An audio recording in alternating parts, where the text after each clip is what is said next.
Alright, so today we're going to be talking about heroin, mostly about the history and policies in place by the U.S. government, including drugs. So right now we're going to start in 1906 with the Pure Food and Drug Act requires that certain specified drugs, including alcohol, cocaine, heroin, morphine, and cannabis, be accurately labeled with contents and dosage.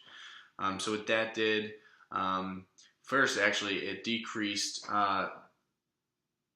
It is estimated that the sale of patent medicines containing opiates decreased by 33% after labeling was mandated. So what that is saying is after there was a label put on these medicines that doctors were prescribing, it showed and listed what was inside of there. So when people noticed that there was like a strong or addictive drug in their medicine, they were not going to be taking that anymore. Obviously no one wanted to be or rely on these drugs. There were some people who've taken them for a while and already were addicted, and they were trying to get them over and over again. And people don't want to be addicted to that, so they stayed away from it. So that's why I said it decreased by 33% after labels were put onto these prescriptions. After that, we go to the Heroin Act, which was the first recorded instance of the U.S. enacting a ban on domestic distribution of drugs. This was in 1914, and for that, they were prosecuting doctors. That was basically one big thing about it.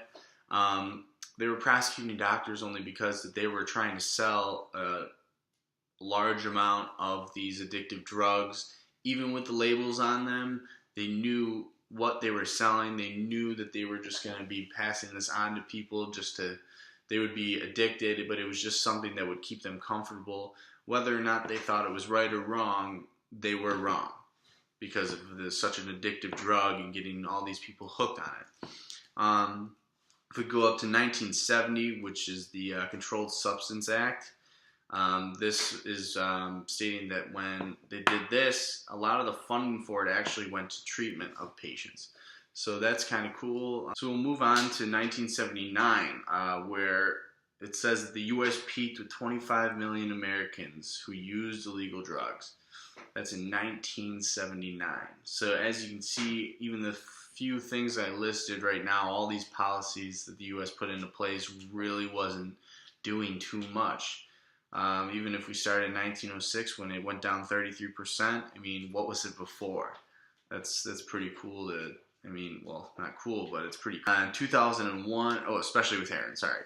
But then in 2001, there were 16 million who were drug users in the U.S. That's something that's pretty cool, though, because like I said, in 1979, there was 25 million Americans using drugs, but then in 2001, there were only 16 million. So that's pretty cool. You can see that huge decrease, and obviously we're going to keep going and see what we can do with that.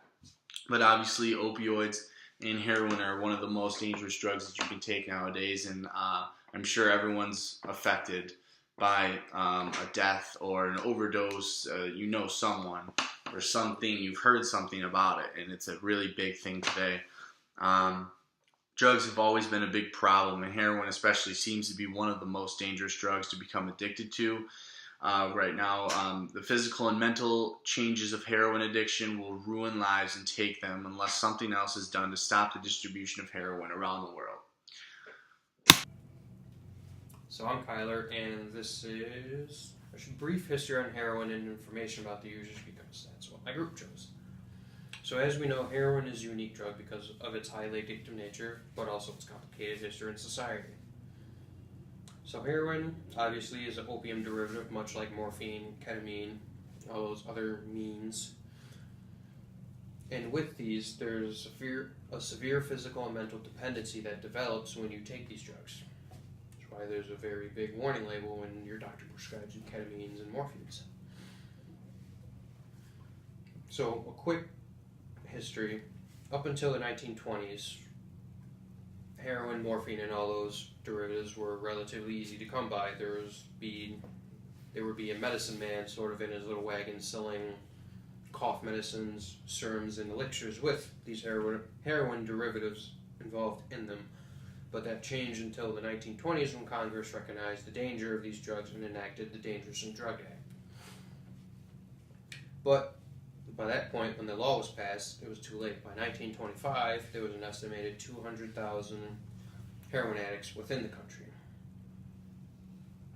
which led to a new consumer base, and the new drug market sort of boomed. Because in 1995 through 2002, heroin made a very vicious comeback, and the number of heroin-related emergency department visits increased 34% nationwide. Now, the adverse effects on heroin, there was a pretty staggering difference between male and female users. For example, females had more suicide attempts and fewer completed suicides at a younger onset age when exposed to heroin. Less education, less employment, more dysfunctional families, and exposure to more unfavorable social factors. Also, greater risk for health services, and had more psychological problems. Whereas us males, there's literally only two things. We tend to have a high substance use and dependency. That's it, which was also surprising. And with those, a big factor, what I found for information about users and abusers, is your memory takes a beating. So mostly it affects your skills to memorize simple things, but it also can affect your ability to live independently, obviously, because you need your memory. And that is it.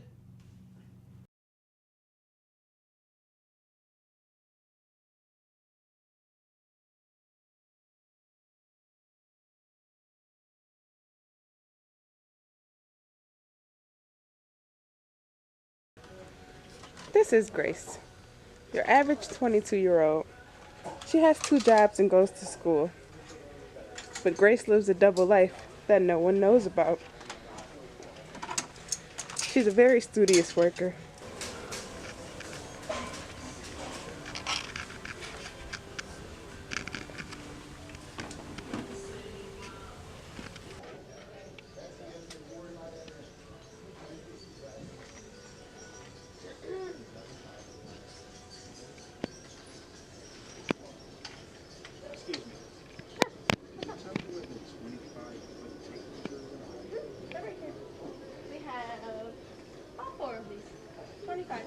Oh, there's some right here. One right here. One right here. One right here. Thank you. Have a good day. Thank you. As you can see, Grayce is very helpful. She does her job very well. Did you find the tape measure? Yeah. Okay. I found everything I need. Okay. Thank you. $7 your budget. Okay, thank you. But when Grayce isn't at work, the double life she lives. Hello? Hey, you there? Yeah, I'm in the tape measures and screwdrivers. You gonna leave the money there? Yeah, I'm gonna leave it in the dark gray drawer, so it'll be there when we get here. Okay. All right, bye.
This is Grayce. I'm going on my break.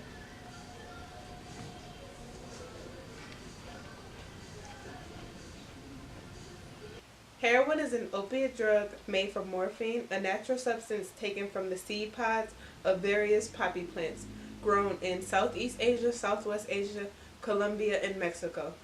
Heroin can be a white or brown powder or a black sticky substance known as black tar heroin. Pure heroin, also known as China white, has a bitter taste. People inject, sniff, snort, or smoke heroin. People also mix heroin with crack cocaine in a process called speedballing. Intravenous injection usually takes about 7 to 8 seconds until the effects are felt. White powder heroin may be combined with water to create a solution that can be injected directly into the vein. This process is called shooting up or digging. Intramuscular injection usually takes about 5 to 10 minutes, which is similar to intravenous.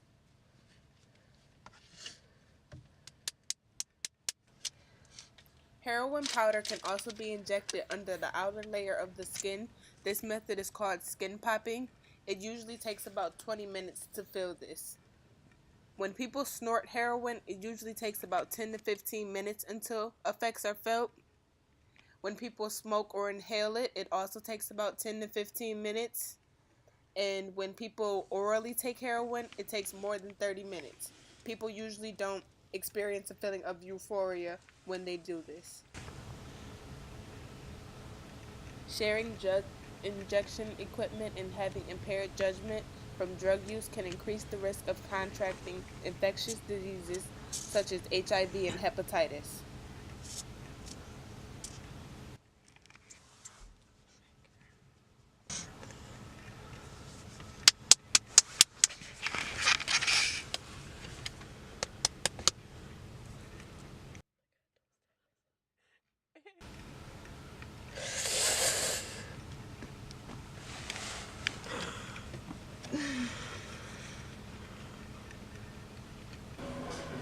As the heroin user comes down from the high, sensations of drowsiness are also accompanied by clouded mental function, slowed heart rate, and suppressed breathing.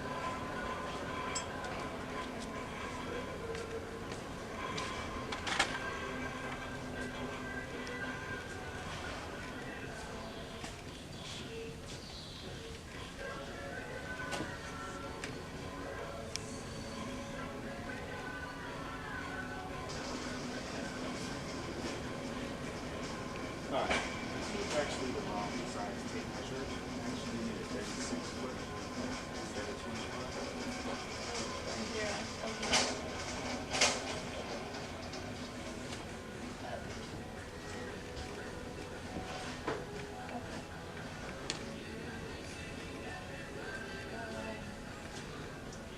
35. Okay. Thank you.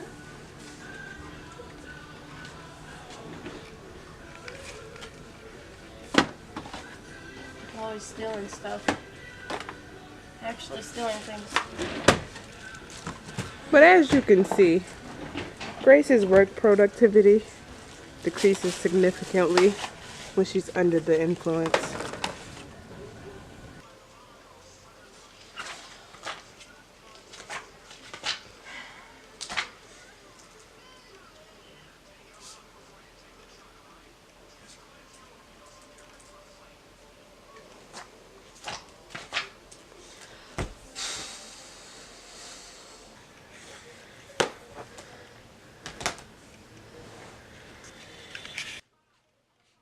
People who use heroin report a feeling of a rush, a surge of pleasure.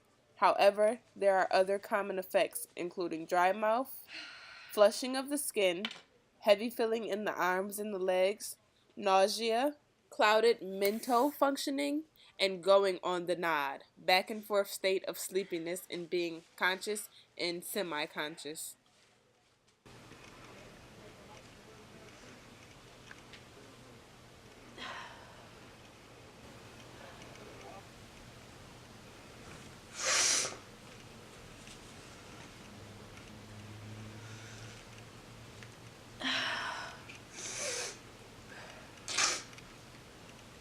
People who use heroin over the long term may develop insomnia, collapsed veins, damaged tissue, infection of the heart lining and valves, constipation and stomach cramping, lung complications, mental disorders such as depression and antisocial personality disorder, sexual dysfunction for men, and irregular menstrual cycles for women.